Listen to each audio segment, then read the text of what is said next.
Hey everyone, welcome back to Alchemy with Zero Phase. I'm Eric and got another announcement here for all you Stable Diffusion lovers. So a lot of you know that I have I guess you call it my advanced Stable Diffusion Prompt Generator for ChatGPT.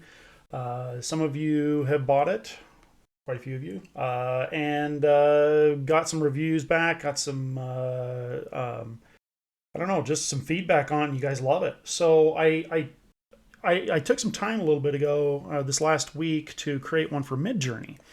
Now, it was interesting in processing all the information around Midjourney because I don't use Midjourney, and I had to do some research on the different commands and variables and features that it offers. Have paid for a subscription and took this last week really studying up on it. It's a pretty easy system, and it's pretty powerful too. The images it comes up with are amazing. But in developing that prompt generator for ChatGPT, the prompt generator I came up with, I actually loved. Like it seemed a lot more flexible. It seemed more intuitive than the Stable Diffusion prompt generator I made. Not that I'm saying the prompt generator I made for Stable Diffusion isn't good. It does a great job generating the prompts. One thing I realized is that I didn't really, and I got some, this is from some of the feedback I got too, is I don't think we really need the customized negative prompts, mostly because there's a standard set of negative prompts that work really well. So I went through and updated my style sheet, which is on my share. If you guys want to go get that, there is a prime negative prompt, which seems to work with everything. And then I've got a few customized ones based off of that prime negative prompt that just enhances them for different scenery. So one of the things that I noticed that the Midjourney prompt generator I did really well was chain prompting. Being able to have it generate a prompt and then asking it to change things in the prompt and having it intuitively change the prompt while keeping the main features of the prompt. And I tried that with my old Stable Diffusion prompt and it kind of worked, but mostly what it would do is it would take whatever the changes I wanted and add them to the end of the Stable Diffusion prompt. And I didn't feel that that was, I thought I could do better. And so I took the Midjourney prompt I did and I templated and I rewrote the entire Stable Diffusion prompt generator. And what I want to go through right now is demonstrate this. Now, this shouldn't take too long. All the same features are there that were there before. Anybody who bought the Stable Diffusion prompt generator, I'll call it version 1.0, will still have the ability to, it'll create those negative prompts for you. It creates the names of the artwork if you really want it, if you wanted to. Now, I am going to replace the Etsy listing. Now, basically, I'll keep the same listing, but I'm going to replace the digital file that's there with this new one. And then what I'm going to do, if you want to, if you've already bought it, I'm not sure. I can't just give it to you, and I can't just tell you what the changes are. It's just the changes are so drastic that it's just not going to work that way. And so I'm thinking what I'll do is I'll put that up as if you want to get continual updates. We'll make that part of the Patreon account. I do have a Patreon account. I haven't really worked it. I haven't really done much with it. I don't think I have any subscribers to it. But I think at the first tier, if you do subscribe to that, as I will be updating these prompts on a pretty regular basis with new features, I think what I'm going to do is just make that a feature of your subscription on Patreon, is that you get the updated version if you've purchased a copy and if you're subscribed to the Patreon account. So be that as it may, I'll figure that out. But in the meantime, I'm just going to replace the one on Etsy, and we'll go from there and kind of figure this out. So let's go ahead and demonstrate a couple of things here with this so you can get an idea of what it is I've integrated. So it's got, all the same functionality, generates great prompts, image of a dog. Now let's do a cat. You know what, let's do this. And hybrid cat man walking down a cobblestone road in a village. And it'll do your normal stuff, generates the prompt, and it gives you a great prompt that you can work with. And this is in version 3.5 of ChatGPT. Now, as you can see, it still puts the best quality masterpiece detailed at some pretty high values there. And I had somebody come back to me indicating that they didn't really see any difference in whether they put these in there or not. I leave it there. I love the images that my prompts generate. They're beautiful. They tend to, I don't know, I feel like it gives it a better, higher quality. So take it as it is. If you buy the prompt, you can modify the prompt to take that out. Though these prompts are pretty refined, if you do take it out, it may change the entire functionality of the seed prompt. But anyway, so we could take that. Let's just render that out real quick here. Again, I'm just using Illuminati Diffusion. I love it. I've got my negative prompts updated using a more refined prime negative prompt, and then using that as a basis to create some customized prompts again. But these are utilizing the same terms and everything that are in the prime negative. They just added a few more terms for these specific categories. So, but we're just going to use the prime negative. Let's see, what is this? This is a scene of a quaint village. Misery hybrid creature emerges. I don't know. We're just going to leave it as the prime negative. We are going to do this as a portrait, and then we'll just drop that down. Let's do 2 images. See what it looks like, if it does anything here. So as a generator, it's interesting. In the prompt, it does separate the word hybrid from what we're actually feeling in the stature of a man. So in the prompt that I generate, I may want to specify a little more accurate. It's funny, it did add the little jacket and some other things. And honestly, we could probably just do this. Increase the config scale, because what that does is it kind of gives it a little more freedom to interpret the prompt. Let's see if that changes anything. Not really. Anyway, so it's a beautiful image. Grace of feeling and stature of a man. Where do we change that? You know, we could try the mix mode. That's another feature I've added. So if we come back here, mixing the words man and cat. And we'll leave the rest of the prompt or the request the same, and then we'll hit that. And what it does, it sees that I'm requesting that I want to mix those words. So it formats this man cat. And it's doing a 0.6, which means it's going to emphasize the word man over cat. 0.5 means it would try to balance out the two. So we're going to try this again. The prompt is different, so we're definitely going to get a different image.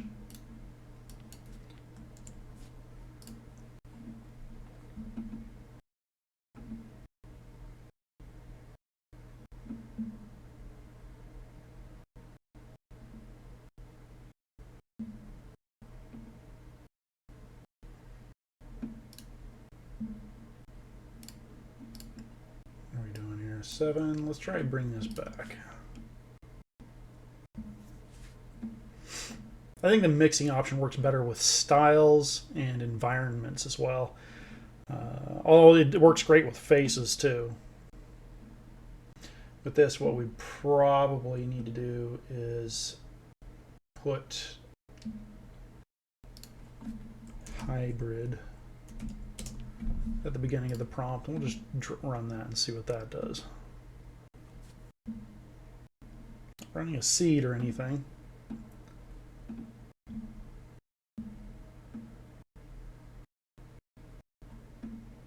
Not liking the way it's mixing this here. Long-necked cat. It's interesting. This one here is a big cat, like it's mixing the size of a man with the cat. So let's try something different.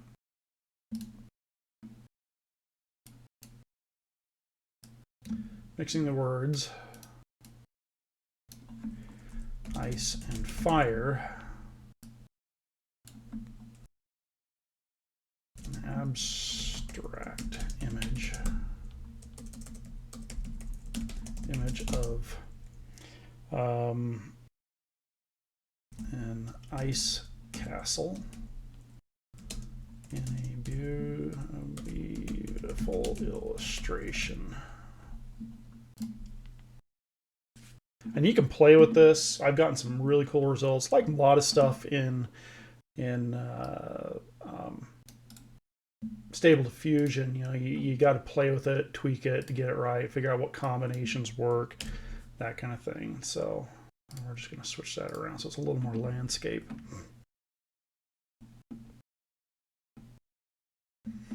There we go. That's not a bad mix.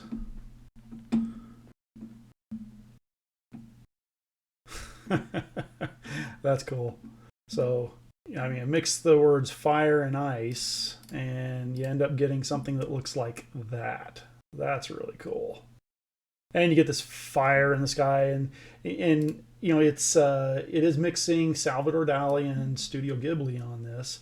It'd be interesting to see what it does without those, which I typically like to remove the artist's reference anyway, because I like to see what the AI can do by itself. So this should be interesting too. Ooh. Yeah, that's a pretty cool effect.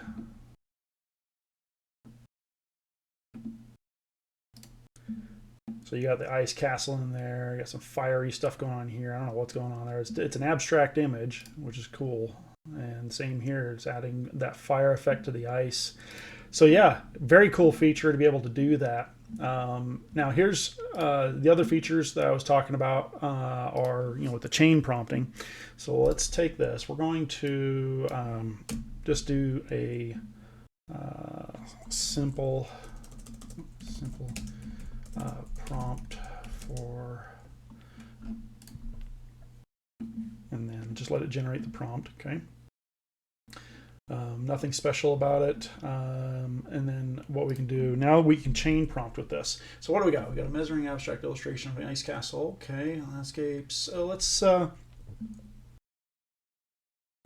please add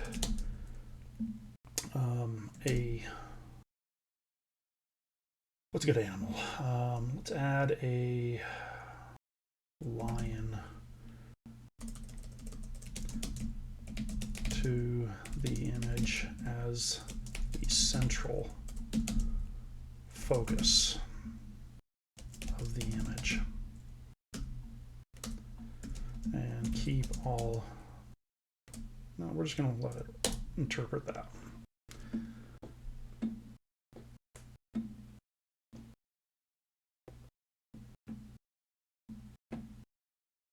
So it's adding, let's see, captivate abstract illustration picking an ice castle as the backdrop, towering and ethereal with a magnificent lion as the central focus.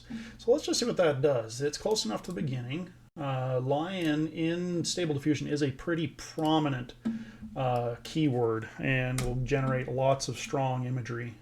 So let's just run that and see what that does.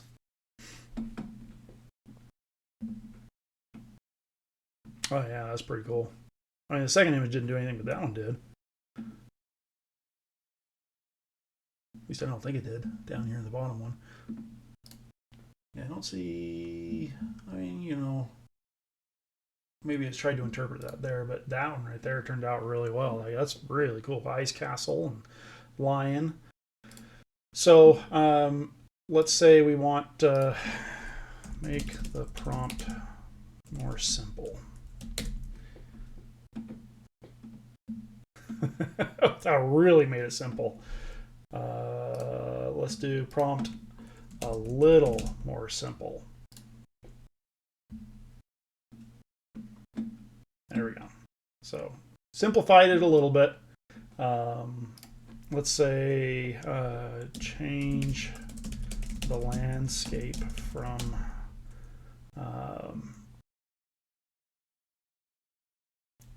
frozen landscape to, let's say, desolate desert with a mud castle.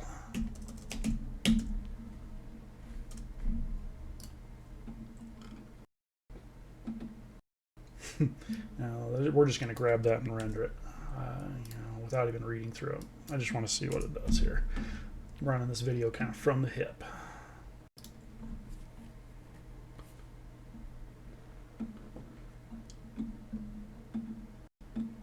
See, where did I put them? Just line, central focus, and I'm not sure we're getting a line in there. So probably what we're going to need to do is just emphasize that a little bit. And that's actually a really cool scene. I love how it integrated the castle into the dune. And here we go. We're getting that kind of there. I think it's a little too emphasized right there. Oh, we got a lion down here too. Yeah, right there. Cool castle, though. Yeah, something in the background looks like it might be a castle. And you can play with this, you know, play with the settings on it until you get what you want. That's the beauty of Stable Diffusion, is having so much control over the variables of the image, where Midjourney doesn't give you that. Midjourney gives you a lot of capabilities, and it generates some really damn beautiful images. But when it comes to customization, sorry, Stable Diffusion it takes the cake on that. Although I have really been enjoying using Midjourney. It's very simple. It's fun just to grab a prompt, throw it in, and generate, you know, and not have to worry about a lot of the other settings. So you know what? To each his own. They're both great systems. So as you can see, it is now integrating intuitively changes that you request from the prompt. Again, you can play with it, have it do a lot of different things that you want. Another thing that I like to do is say I want to create a series of prompts, and this is where Stable Diffusion really stands out. Midjourney, I don't know if there's a way to do multi-prompt submission, but with Stable Diffusion, definitely allows you to do that. So, give me 5 prompts, starting from very simple to complex of a fantasy castle scene with a beautiful woman standing center frame.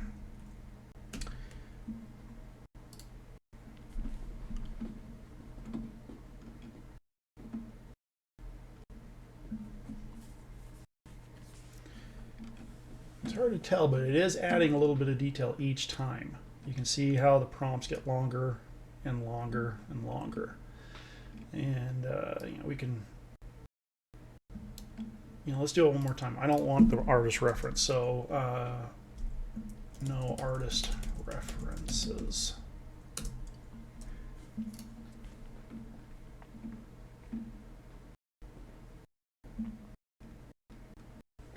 Again, you can see it getting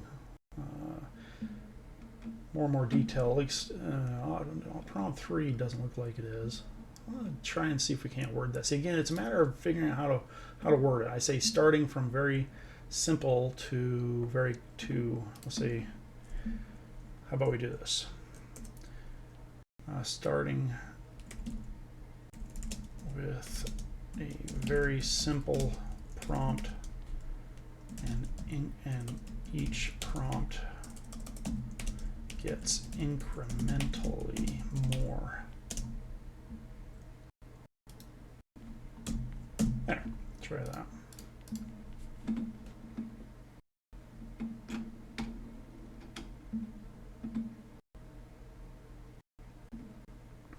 There we go. Yeah, definitely adding a bit more complexity to each prompt, and it does start out pretty simple right here.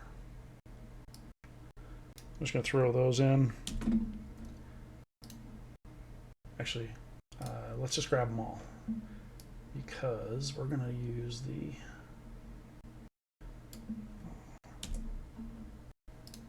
prompt from file or text box. I'm going to paste those in there. Come up, get rid of this. Leave the negative prompt, and we're just going to do one of each. Set that to standard 7 and render, generate, whatever. So we get the woman as the central focus.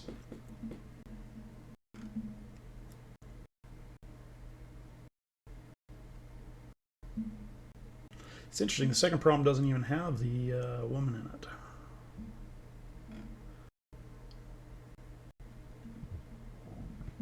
And it's, well, maybe it is. I don't know. It depends on, you know, Stable Diffusion is pretty random on what it does. That's why usually you generate, you know, 2 or 3 or 4 images all at once to get what you want. So what we could do is come back here and just say, please ensure that the beautiful woman stays the central figure in each prompt.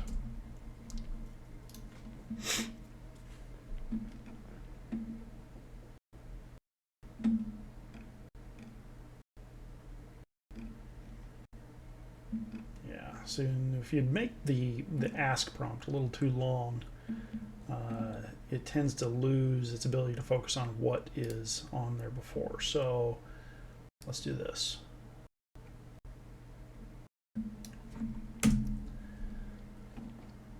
Very simple prompt. Okay. Well, let's go back and see what it generated. Let's see what it did here. So we got that one. No woman. Woman there. Woman there. And no woman there. So it is a bit random. Let's see. Oh no, it does. Breathtaking woman. Okay. And resplendent woman and captivating woman and that understands an enchanting woman. Okay, so it is putting it in there. I think it's a matter of just ensuring that you refine or adding emphasis to the prompts that you need to add, or part of the prompts that you need to add emphasis. It's the prompt generator does a good job emphasizing specific words, but sometimes you may need to just go in there and custom modify it. And really, that's what this is about: is just giving you the foundation, way of getting inspired. In fact, that's another thing I want to show you guys. Let's do this. I need some inspiration. Exclamation mark.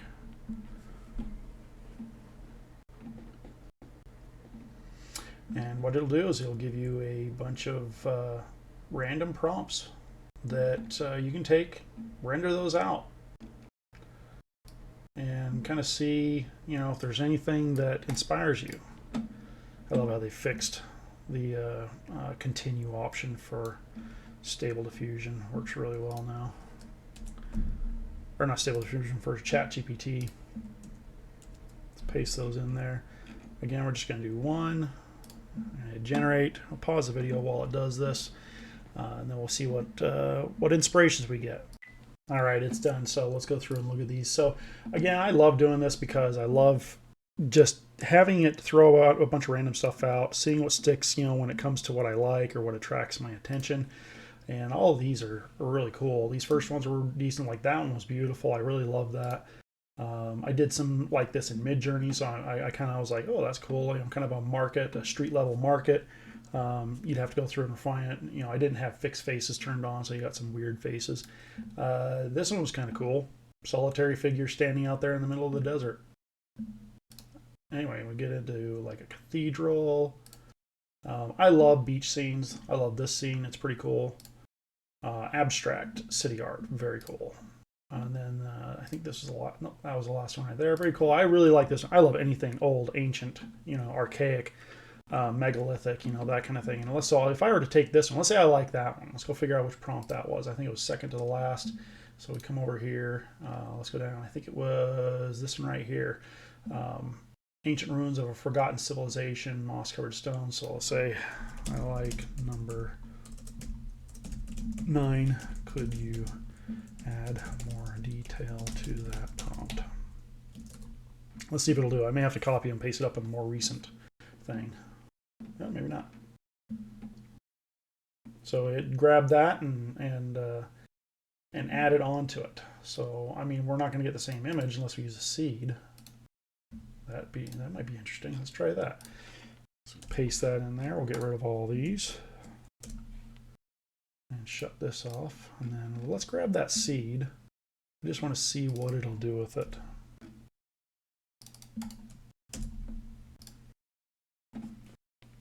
with all that extra detail. Oh yeah, that's cool. Add a little more color, vegetation, kept pretty much the same stuff, a little more detail on the rocks, something like that. You could take and upscale. It's even laid out nice, so you could actually do some regional prompting on this as well. Split that into 3 different sections horizontally. Bottom section, you might add in something like flower beds or gravel road, or even somebody walking along the road. Middle one, you could add in more detail about the columns, and the upper one, I don't know, you could add in some stuff like birds or something, but give you some really cool stuff. Oh, you know what? That's really weird. Seed, let's make sure we grab the right seed. We put an E at the beginning, I'm not sure why. Why is that putting an E at the beginning? Let's try that again. We're going to re-render that one more time. I know you guys don't mind sticking around with me. Yeah, again, just a very beautiful scene. I mean, it shifted around, but still pretty similar. Again, something like this, and that's going to be my next video. I'm going to show you guys how to go through and use the basic functionality of regional prompting. I'm trying to learn the more advanced stuff where you can draw the region that you want to modify. That's a little more complex, but very cool. So yeah, again, I'm going to update the Etsy listing with the newer version of the prompt generator. It doesn't do negative prompts. I'm not going to do that. I may make a custom one for myself that does that, or not the negative prompt, but does like the custom art names. I really like getting inspired that way as well. So again, yeah, if you bought this, I'm going to try and get this available as something that Prime members will have or access to updates for the promptings, or for the master prompts. And if you haven't bought it, go get the new version and have a lot of fun. It'll inspire you. It'll help your workflow. And if you're learning how to use ChatGPT and have a good understanding of how ChatGPT responds, you're going to be able to use this tool to a much higher degree than possibly people who don't know ChatGPT. But if you don't know ChatGPT, take some time to get to know it. This is an amazing tool. So I appreciate you guys taking the time to stick around with me in this, and please like and subscribe to my channel. I'll be doing more updates and more tutorials, throwing out examples, and as I learn things, I'll show you guys as much as I can. And tell your friends about it too. Anybody else is using Stable Diffusion and needing help just with generating prompts, because I did have somebody come to me and say, I've been trying to get ChatGPT to generate decent prompts for a long time, and I'm just having the most difficult time with it. And he's like, if this works as well as it does, and I told him, go look at the demo video, and he's like, I'll buy it because it'll save me a ton of time. All these examples I've been doing are in the 3.5 ChatGPT model.